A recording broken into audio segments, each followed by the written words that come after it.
Rutherford के atomic model की विफलता कहाँ थी? तो जो सबसे पहली विफलता थी रदरफोर्ड के एटॉमिक मॉडल की, ये विफलता थी क्या कि ये परमाणु के अस्थायित्व का व्याख्या नहीं कर पाए थे, कि कोई भी परमाणु क्या है, अस्थाई है, इसका व्याख्या नहीं कर पाए थे। मतलब कि परमाणु के अस्थायित्व, परमाणु के अस्थायित्व की व्याख्या करने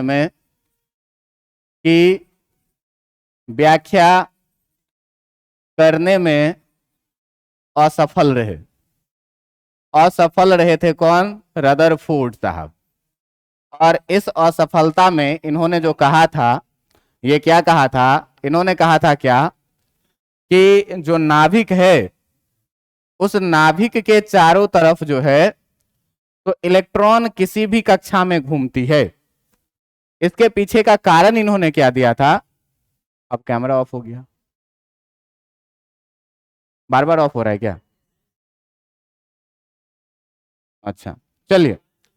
तो हम लोग जो है सो क्या पढ़े थे कि हम लोग पढ़े थे क्लासिकल थ्योरी में। देखिए मॉडर्न फिजिक्स पढ़ रहे हैं, और क्लासिकल थ्योरी में हम लोग क्या पढ़े थे कि पढ़े थे क्या कि कोई भी गतिमान आवेश,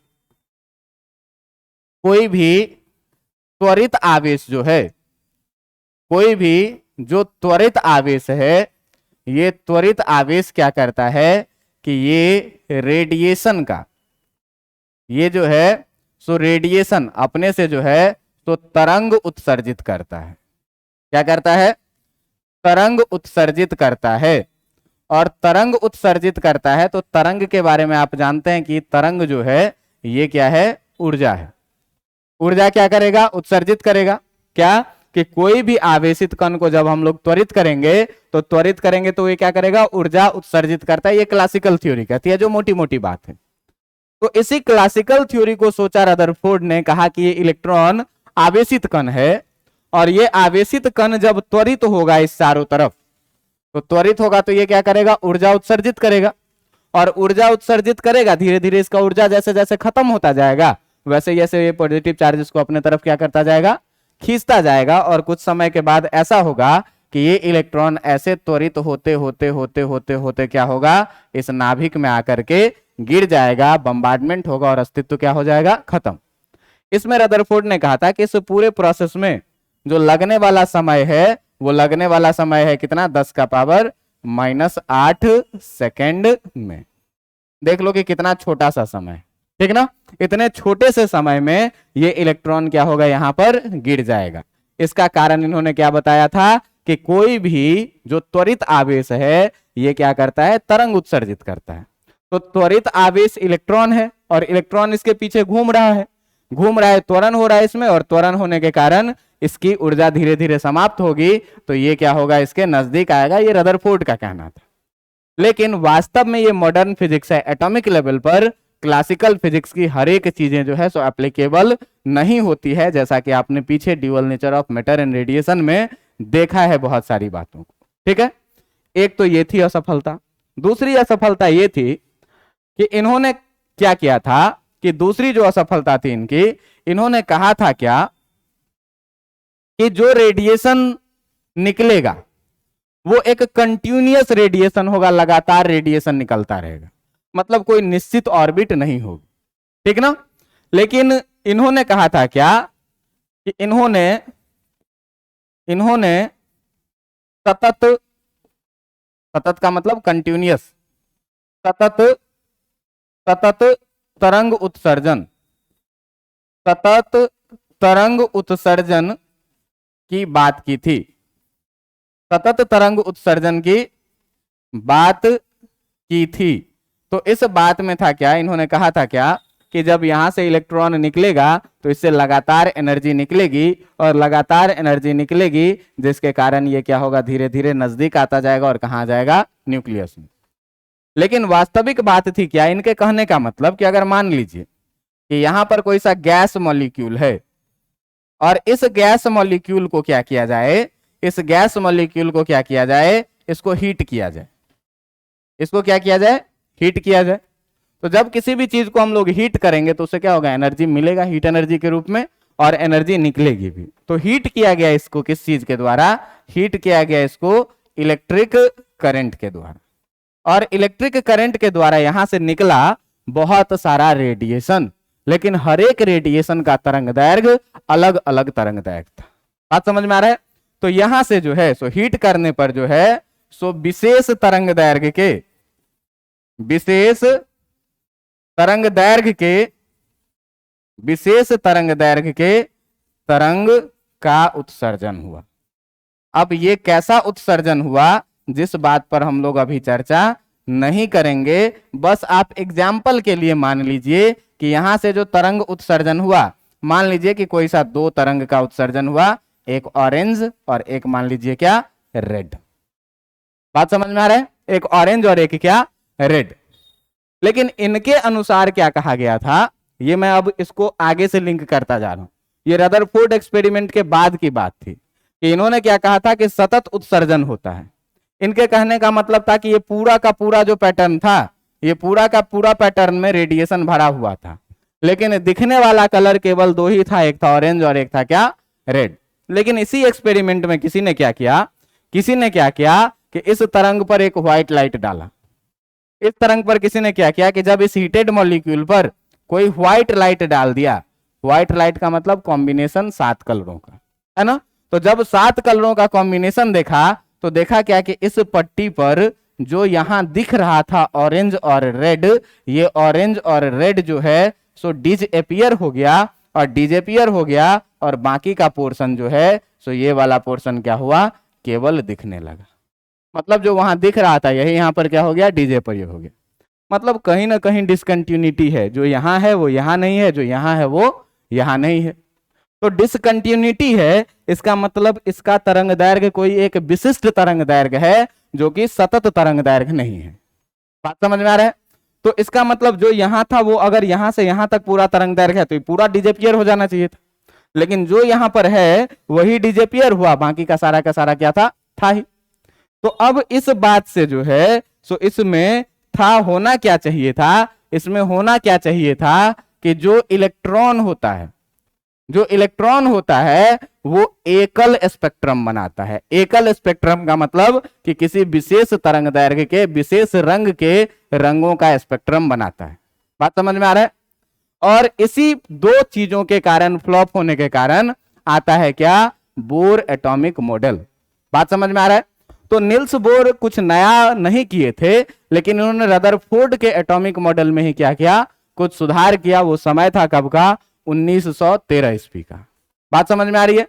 तो अब यहां से जो है सो हम लोग शुरू करेंगे क्या, बोर का एटॉमिक मॉडल, ठीक ना, बोर का परमाणु मॉडल।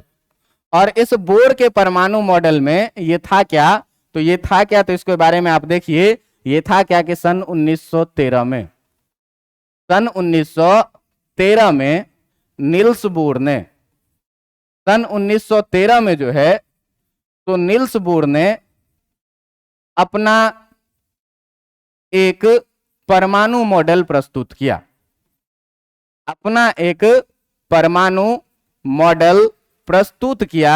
और इस परमाणु मॉडल में प्रस्तुत किया, अपना एक परमाणु मॉडल प्रस्तुत किया जो रदरफोर्ड के, जो रदरफोर्ड के परमाणु मॉडल में सुधार करके बनाया गया था, जो रदरफोर्ड के परमाणु मॉडल में सुधार करके बनाया गया था, सुधार करके बनाया गया था। अब देखिए कि इस परमाणु मॉडल में रदरफोर्ड ने क्या क्या कहा, सॉरी निल्स बोर ने क्या क्या कहा। निल्स बोर 1913 में अपना एक परमाणु मॉडल प्रस्तुत किया, जिस परमाणु मॉडल में उसने किया क्या था, तो रदरफोर्ड की जो कमियां रह गई थी उसी कमियों को उसने क्या किया, धीरे धीरे दूर करने का प्रयास किया। बाद में आपको यह भी बताएंगे कि निल्स बोर के परमाणु मॉडल में भी कुछ ना कुछ कमियां रह गई थी, और वो कमियां क्या थी उस पर बाद में चर्चा करेंगे। पहले ये जानते हैं कि निल्स बोर ने क्या क्या सुधार किया। तो बोर के परमाणु मॉडल से संबंधित जो कुछ पॉइंट है इस पॉइंट को हम लोग एक एक करके समझने का प्रयास करेंगे। बात समझ में आ रहा है? अब ध्यान दीजिएगा कि इस परमाणु मॉडल में कहा गया क्या कि जो इलेक्ट्रॉन है, इलेक्ट्रॉन नाभिक के चारों ओर एक निश्चित ऊर्जा स्तर वाले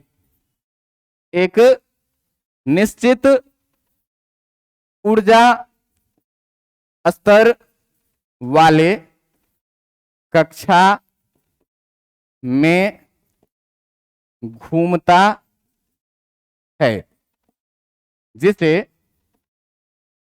जिसे K L M N dot dot dot या इसी को 1 2 3 4 के द्वारा भी निरूपित किया जाता है। बात समझ में आ रहा है? अब देखिए कि यहां रदरफोर्ड ने क्या कहा था। रदरफोर्ड ने कहा था क्या कि भाई साहब किसी भी वृत्ताकार कक्षा में घूमता है, लेकिन इसने क्या सुधार कर दिया कि इलेक्ट्रॉन नाभिक के चारों ओर एक निश्चित ऊर्जा वाले कक्षा में घूमता है, जिसे हम लोग KLMN के द्वारा निरूपित करते हैं। बात समझ में आ रहा है? अब देखिए कि ये KLMN इसका नाम ऊर्जा स्तर है, अलग अलग ऊर्जा स्तर। तो इसी में जो दूसरा पॉइंट हम लोग लिखेंगे, वो दूसरा पॉइंट क्या कह रहा है इसमें कि कह रहा है कि अलग अलग कक्षाओं की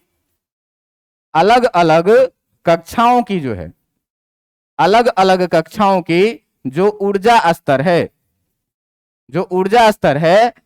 स्तर क्या होती है, अलग अलग होती है।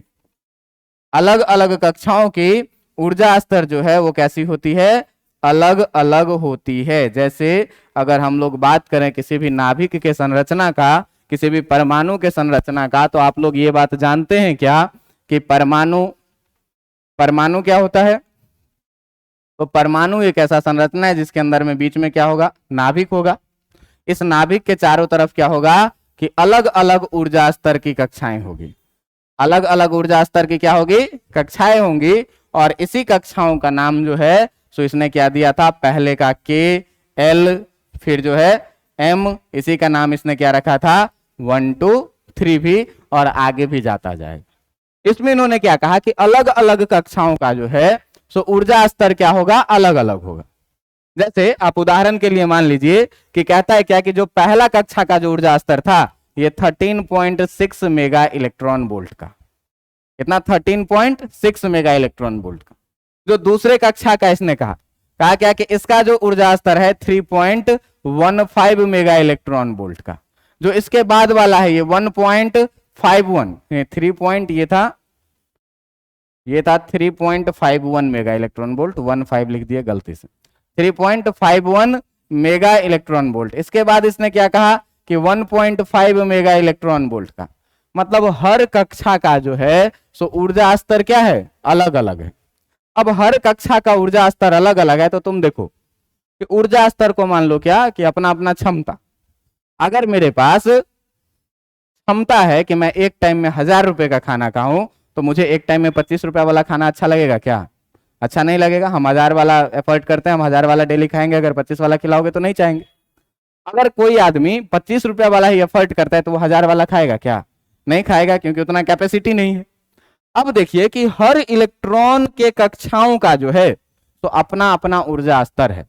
और इसने क्या कहा कि किसी भी परमाणु में जो इलेक्ट्रॉन घूमता है उस सारे इलेक्ट्रॉन का अपना अपना एक ऊर्जा होता है, अपना अपना क्या होता है, एक ऊर्जा होता है, जिस ऊर्जा स्तर वाले कक्षा में ही ये घूमेगा। मतलब कि जिस इलेक्ट्रॉन के पास ये 13.6 मेगा इलेक्ट्रॉन वोल्ट का ऊर्जा होगा, ये नाभिक के पहले कक्षा में घूमेगा। इसके बाद इस बीच में 13 से लेकर के 3.51 तक ये सारा डाटा माइनस में है, ठीक ना, ये सारा डाटा माइनस में है, इस बीच में कोई नहीं है। इसके बाद सीधे क्या है 3.51। अब इतना ऊर्जा जिसके पास होगा वो दूसरे ऑर्बिट में घूमेगा।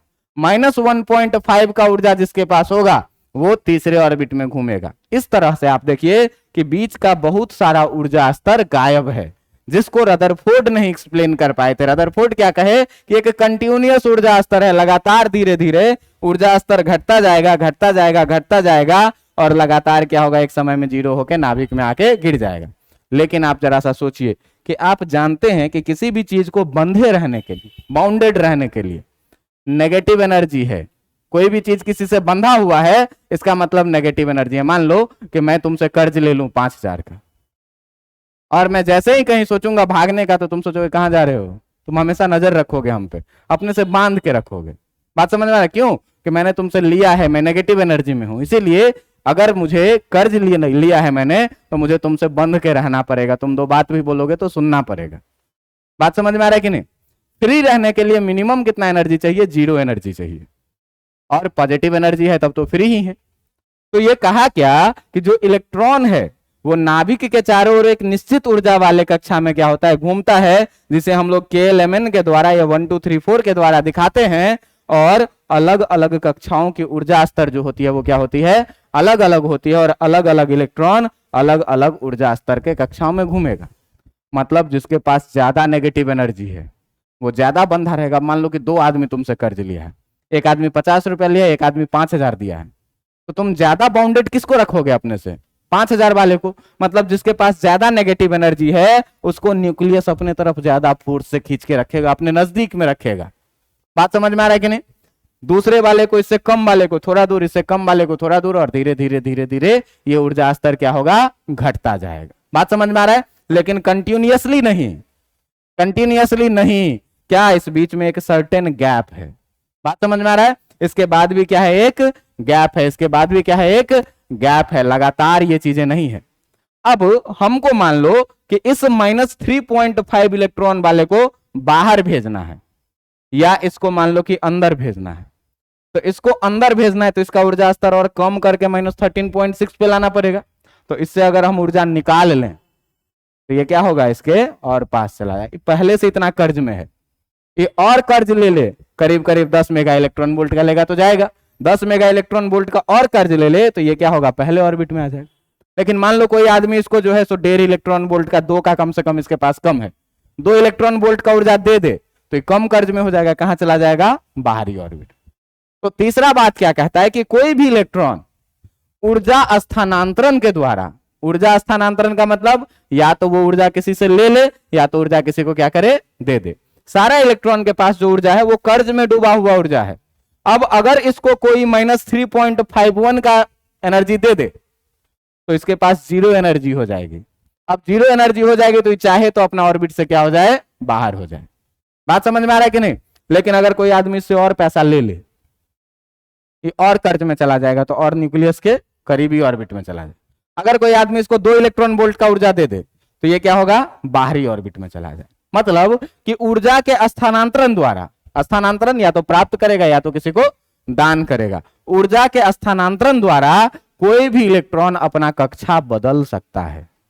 बात समझ में आ रहा है? तो अगला पॉइंट हम लोग यही लिखेंगे क्या इसमें, कि ऊर्जा स्थानांतरण द्वारा जो है, अगला पॉइंट हम लोग लिखेंगे क्या, तीसरा पॉइंट कहता है क्या कि ऊर्जा के स्थानांतरण द्वारा, ऊर्जा के स्थानांतरण द्वारा, ऊर्जा के स्थानांतरण द्वारा कोई भी इलेक्ट्रॉन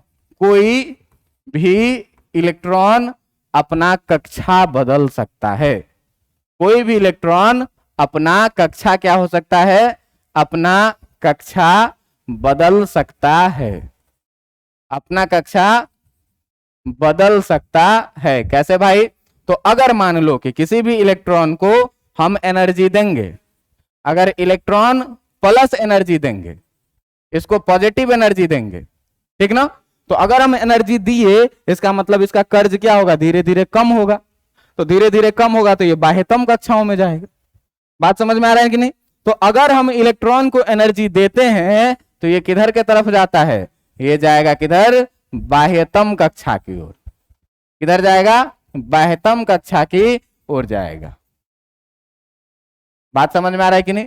अब ऐसा नहीं है कि उसको जरूरत है जाने के लिए। अब ध्यान देना कि यहां पर एक चीज और ध्यान में रखना कि इस 3.5 एनर्जी को हम 2 इलेक्ट्रॉन वोल्ट का एनर्जी देंगे तब ये बाहर में जाएगा, 1 का देंगे तो नहीं जाएगा। क्यों? कि देखेगा अच्छा एक ही दे रहे हो, एक से तो हम ना इधर के रहेंगे ना उधर के रहेंगे, इससे बढ़िया हम पहले जैसे हैं वैसे ही ठीक है, रहने दो। हम 50,000 रुपया कर्जा में, हम किसी को बोले कि देखो भाई हम अपने घर में कि हम कर्ज में हैं, हमको कुछ पैसा दो कि हम जो है सो कर्ज मुक्त हो जाएं, तो कहेगा कि 1,000 रुपया ले लो, हम बोले ना रहने दो, तुम अपना पैसा अपने पास ही रखो। बात समझ में आ रहा है कि नहीं? तो ऐसे ही किसी भी इलेक्ट्रॉन को कक्षा स्थानांतरण के लिए जितना एनर्जी रिक्वायर्ड है, अगर उतना कम से कम एनर्जी मिलेगा तभी यह स्थानांतरित होगा, उससे कम में यह स्थानांतरित नहीं होगा। बात समझ में आ रहा है कि नहीं? तो अगर हम इससे इलेक्ट्रॉन इसको देंगे तो ये बाहर जाएगा क्योंकि इसका ऊर्जा स्तर कम होगा, नाभिक से ये कम बंधा रहेगा। और अगर हम इससे ऊर्जा और ले लें तो ये क्या होगा, आंतरिक कक्षाओं की तरफ बढ़ेगा। मतलब क्या कि अगर हम इस इलेक्ट्रॉन में से एनर्जी को क्या करते हैं, इस इलेक्ट्रॉन में से एनर्जी को हम निकाल लेते हैं तो ये किधर की तरफ बढ़ेगा, ये बढ़ेगा किधर की तरफ, आंतरिक कक्षा की ओर, आंतरिक कक्षा की ओर जाएगा। बात समझ में आ रहा है कि नहीं? आंतरिक कक्षा की ओर जाएगा। अब ये बात तो समझ में आ रहा है कि एनर्जी लेवल होता है कक्षाओं का, अपने अपने ऊर्जा स्तर में इलेक्ट्रॉन मूव करते हैं, लेकिन सवाल उठता है क्या कि अगर ऊर्जा स्तर है, ऊर्जा होता है, तो ऊर्जा किस तरीके से डिफाइन होगा, ऊर्जा स्तर को हम लोग डिफाइन कैसे करेंगे? बात समझ में आ रहा है ना? तो इसके लिए एक चौथा टर्म आता है, जो चौथा टर्म कहता है क्या, जो चौथा टर्म कहता है क्या, और ये चौथा टर्म बहुत ही इंपॉर्टेंट टर्म है, और ये चौथा टर्म कहता है क्या कि किसी भी कक्षा का जो कक्षीय कोणीय संवेग होता है, नाम सुने हुए होंगे सर्कुलर ऑर्बिट में, कि जब वृत्ताकार पथ पर इलेक्ट्रॉन घूम रहा है, तो इलेक्ट्रॉन जब घूम रहा है तो इलेक्ट्रॉन घूम रहा है, इसका मतलब इसका संवेग कैसा संवेग होगा, कोणीय संवेग होगा, रैखिक संवेग नहीं होगा। बात समझ में आ रहा है? तो अगला पॉइंट कह रहा है क्या कि किसी भी वृत्तीय कक्षा का, किसी भी वृत्तीय कक्षा का, किसी भी वृत्तीय कक्षा का, किसी भी वृत्तीय कक्षा का कोणीय संवेग जो है, कोणीय संवेग जो है, किसी भी वृत्तीय कक्षा का कोणीय संवेग h/2π का इंटीग्रल मल्टीपल होता है। ठीक ना? इंटीग्रल मल्टीपल का क्या बोलोगे, पूर्ण गुणक। ठीक ना? पूर्ण गुणक होता है, इंटीग्रल मल्टीपल होता है। क्या कि किसी भी वृत्तीय कक्षा का कोणीय संवेग h/2π का पूर्ण गुणक होता है, जहां पर h जो है, इस h को बोला जाता है क्या, इस h को बोला जाता है क्या, प्लैंक कांस्टेंट, और इसका वैल्यू होता है 6.626 इंटू 10⁻⁻34 जूल सेकेंड, है ना, -34 जूल सेकेंड। बात समझ में आ रहा है? और 2π को आप जान ही रहे हैं।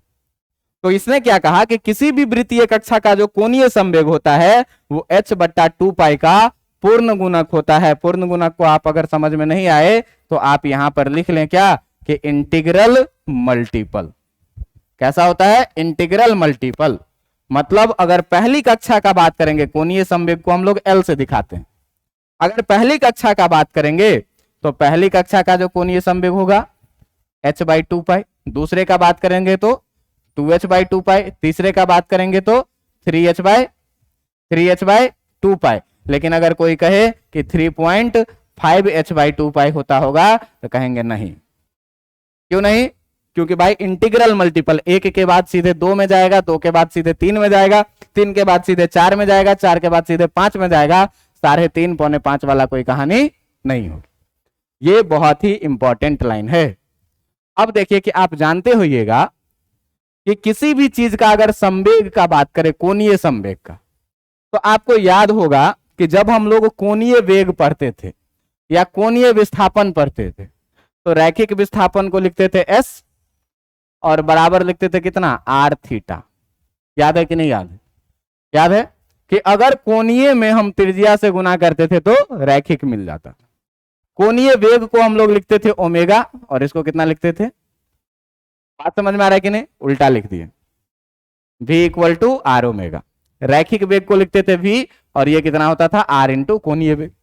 रैखिक त्वरण को लिखते थे ए और ये कितना होता था आर अल्फा। ऐसे देखो कि ये कोणीय संवेग है और कोणीय संवेग को अगर हम लिखेंगे, कोणीय संवेग को अगर हम एल लिखते हैं और रैखिक संवेग तुमको पता होगा कि पी लिखते हैं, तो रैखिक संवेग P बराबर जो है सो R इंटू एल होगा कि नहीं। ये P जो है, ये P क्या है आपका रैखिक संवेग है।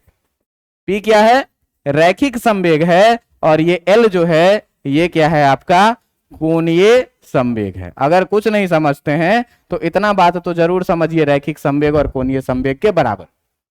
अब मान लीजिए क्या कि कोई एक वृत्तीय कक्षा है। अब मान लीजिए क्या कि कोई एक वृत्तीय कक्षा है और ये पहला नंबर है कि दूसरा नंबर है कि तीसरा नंबर है ये हमको पता नहीं है। हम मानते हैं क्या कि इस वृत्तीय कक्षा का नाभिक है यहां पर, इसमें पॉजिटिव चार्ज है और इस कक्षा का जो है तो हम लोग मान लेते हैं कि जो इसका त्रिज्या है, इस त्रिज्या का कितना है आर के बराबर। त्रिज्या तो पता होगा ना कक्षाओं का। अगर हम मान लेते हैं क्या कि यदि nवें कक्षा का त्रिज्या जो है, यदि nवें कक्षा का त्रिज्या r है, बात समझ में आ रहा है। nवें कक्षा का त्रिज्या कितना है r। तो आप देखिए कि पहले कक्षा का कोणीय संवेग h/2π, दूसरे का कितना 2h/2π, तीसरे का कितना 3h/2π, चौथे का कितना 4h/2π, तो nवें का कितना हो जाएगा nh/2π। तो अगर इस कक्षा का हम लोग कोणीय संवेग लिखना चाहें, nवें कक्षा का अगर आप लिखिएगा क्या कोणीय संवेग, तो कोणीय संवेग जो हो जाएगा आपका L बराबर कितना हो जाएगा, L बराबर हो जाएगा कितना NH/ कितना 2π। बात समझ में आ रहा है। अब देखो कि कोणीय संवेग ये चीज हुआ, कोणीय संवेग L बराबर कितना हुआ भाई, कोणीय संवेग L बराबर कितना हुआ NH/2π। अब मान लो कि इस कक्षा में जो इलेक्ट्रॉन घूम रहा है ये इलेक्ट्रॉन है और ये इधर के तरफ घूम रहा है कितने वेलोसिटी से, v वेलोसिटी से। इलेक्ट्रॉन का मास आपको पता है कि नहीं। तो आप ये बताइए मुझे कि अगर हम लोग P बराबर लिख सकते हैं R इंटू एल, तो यहां से L बराबर जो है तो हम लोग P/R लिख सकते हैं कि नहीं लिख सकते हैं, लिख सकते हैं। L के जगह पर हम लोग कितना लिखेंगे P/R और ये बराबर किसके हो जाएगा NH/ किसके 2π के बराबर हो जाएगा। ये देखो P को तुम जानते हो कि संवेग P बराबर जो है तो क्या जानते हो कि मास इंटू वेलोसिटी, जानते हो कि नहीं। तो इस P को जो है तो मास इंटू वेलोसिटी, क्योंकि इलेक्ट्रॉन का मास को हमने m माना है और इलेक्ट्रॉन के वेलोसिटी को कितना माना है, तो इसका संवेग कितना लिखेंगे mv/r बराबर कितना हो जाएगा NH/2π। इतनी बातें समझ में आ रही है कि नहीं आ रही है, इसको मान लीजिए क्या इक्वेशन 1। बात समझ में आ रहा है। अब देखो कि कोई भी चीज जो है वृत्तीय कक्षा पर घूम रहा है, इसका मतलब इस पर अभिकेंद्रीय बल काम कर रहा है। कोई भी चीज वृत्तीय कक्षा पर घूम रहा है इसका मतलब इस पर अभिकेंद्रीय बल का काम हो रहा है। और अभिकेंद्रीय बल के बारे में मैंने आपको बताया है कि अभिकेंद्रीय बल होता, कोई ना कोई ऐसा बल होता है जो अभिकेंद्रीय बल का कार्य करता है। जैसे अगर हम रस्सी से पत्थर में बांध के ऐसे ऐसे घुमाएंगे तो अभिकेंद्रीय बल होता नहीं है, टेंशन किसका काम करता है अभिकेंद्रीय बल का। तो अगर मान लो कि यदि nवें कक्षा का त्रिज्या r है, यदि मान लो क्या कि इस परमाणु का परमाणु संख्या जो है तो z है, यदि हम लोग मान ले क्या कि यदि परमाणु संख्या हम मान ले क्या कि z है, तो नाभिक पर जो आवेश हो जाएगा, तो नाभिक पर जो आवेश हो जाएगा ये कितना के बराबर में हो जाएगा Zd के बराबर में। इलेक्ट्रॉन पर आप जानते हैं कि नेगेटिव चार्ज होता है E के बराबर में। तो यहां पर देखो कि जो सेंट्रीपिटल फोर्स होगा, ये जो सेंट्रीपिटल फोर्स होगा, ये सेंट्रीपिटल फोर्स कौन सा फोर्स होगा जरा सा ध्यान से देखना। ये है तुम्हारा क्या, ये है तुम्हारा एक कोई सा परमाणु और इस परमाणु का जो है तो इस परमाणु का इधर है कहीं पर नाभिक, इस नाभिक पर जो है सो चार्ज है कितना, प्लस Ze के बराबर में, क्योंकि इसका परमाणु संख्या है कितना, Z, और इसके चारों तरफ इसका रेडियस है कितना, R, और यहां पर एक इलेक्ट्रॉन है जिसका मास है m, ये कितने वेलोसिटी से घूम रहा है, v वेलोसिटी से। इसका मतलब ये हुआ कि ये जो नाभिक है पॉजिटिव चार्ज वाला नाभिक, ये इस इलेक्ट्रॉन को अपने तरफ खींच रहा होगा, किससे, F इलेक्ट्रोस्टैटिक्स। बात समझ में आ रहा है कि नहीं, विद्युतीय बल से क्या कर रहा होगा, खींच रहा होगा। और यही विद्युतीय बल, जैसे टेंशन अभिकेंद्रीय बल का काम कर रहा था, उसी तरीके से यही विद्युतीय बल किसका काम करेगा, अभिकेंद्रीय बल का कार्य करेगा। बात समझ में आ रहा है। तो नाभिक द्वारा इलेक्ट्रॉन पर आरोपित, यहां पर आप ध्यान दीजिएगा कि जो नाभिक द्वारा है, नाभिक द्वारा इलेक्ट्रॉन पर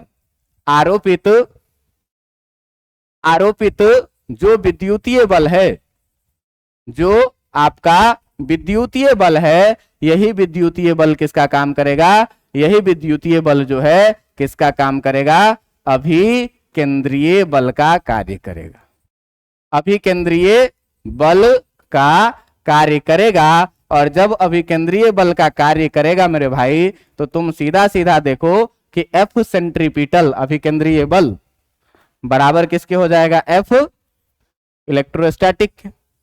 इलेक्ट्रोस्टैटिक फोर्स देखिए कितना लगेगा, कूलॉम्स लॉ से आप जानते हैं कि F इलेक्ट्रोस्टैटिक बराबर आप जानते हैं कितना, 1/4πε0 Q1 Q2 bye R square. Q1 के जगह पर कितना है, Ze, Q2 के जगह पर कितना है, और बट्टा दोनों के बीच का डिस्टेंस है कितना। यहां साइन का कोई लोचा हम लोग नहीं लेते थे कूलॉम्स लॉ में, एक का चार्ज पॉजिटिव है, एक का चार्ज नेगेटिव है, लेकिन उससे फोर्स पर कोई फर्क नहीं पड़ेगा, अट्रैक्ट करेगा। बात समझ में आ रहा है। एक चीज और देखो कि सेंट्रीपिटल फोर्स, अभिकेंद्रीय बल का जो परिभाषा मैंने तुमको पढ़ाया है, ये पढ़ाया है कितना, mv² बट्टा कितना, r। अभिकेंद्रीय बल का परिभाषा पढ़े हुए। तो देखो कि अब अगर हम अभिकेंद्रीय बल का परिभाषा लिखे mv² बट्टा r, और इधर से इलेक्ट्रोस्टैटिक फोर्स का परिभाषा लिखें K Ze into E by कितना, R², तो आपको कोई दिक्कत है क्या, कोई दिक्कत नहीं होना चाहिए। इसको हम लोग मान लेते हैं क्या, और थोड़ा अच्छे से लिख लेते हैं, mv² बट्टा r, और इक्वल टू ये हो जाएगा KZe² अपॉन कितना, R², और आप इसको मान लीजिए क्या, इक्वेशन 2।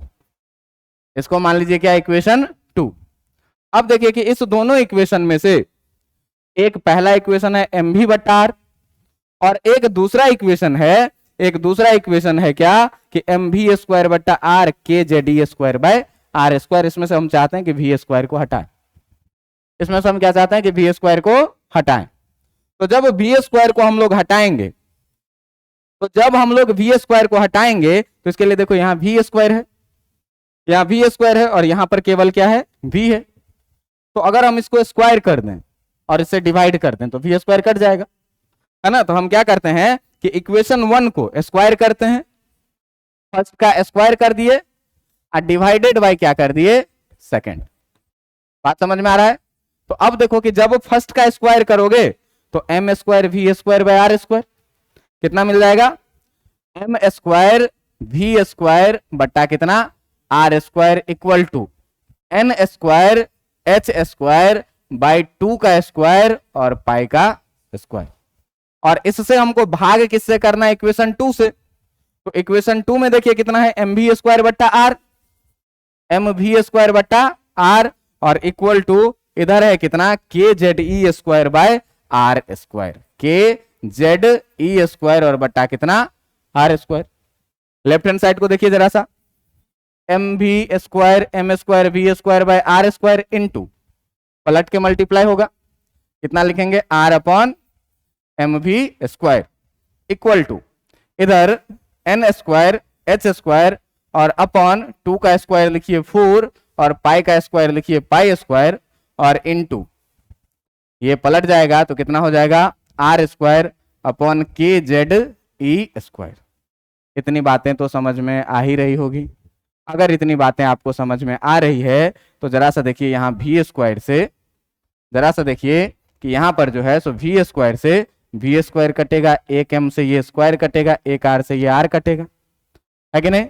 एक आर से ये आर कटेगा और यहां पर देखिए कि इधर बच कितना रहा है, इधर बच रहा है एक एम और नीचे बच रहा है एक, और इधर देख लीजिए इधर भी कुछ है कटने वाला, इधर है के का वैल्यू हम लोग रख लेते तो ज्यादा बेहतर होता, ठीक ना? के का वैल्यू रख लो 1/4πε0 रख दो।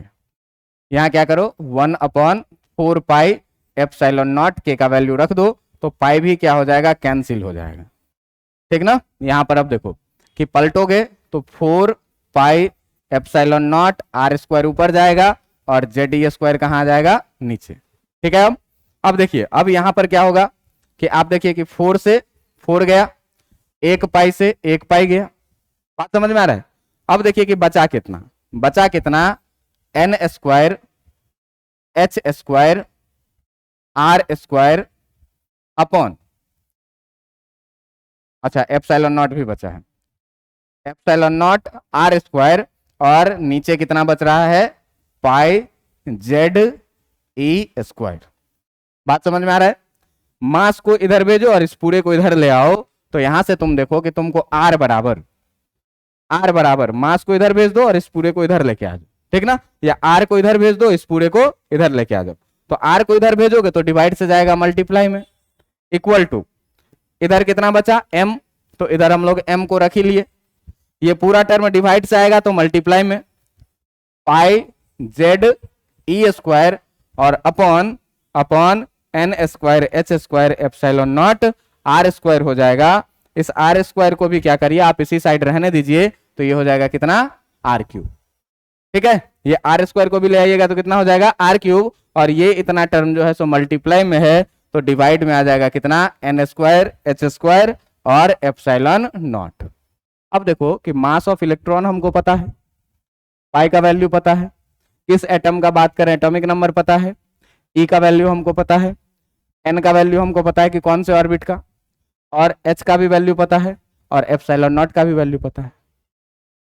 इस चीज से जो है सो आपको ऑर्बिट का रेडियस निकलेगा कि नहीं निकलेगा, एन में ऑर्बिट का रेडियस अगर निकालना है तो मतलब पहले ऑर्बिट का रेडियस कितना होगा, दूसरे ऑर्बिट का रेडियस कितना होगा, तीसरे का ऑर्बिट का रेडियस कितना होगा, ये सारा चीज एम पाई जेड ई पता है ना? मास ऑफ इलेक्ट्रॉन है, पाई पता है, जेड पता है, ई पता है, एच प्लैंक कांस्टेंट पता है, एप्सिलॉन नॉट का वैल्यू पता है।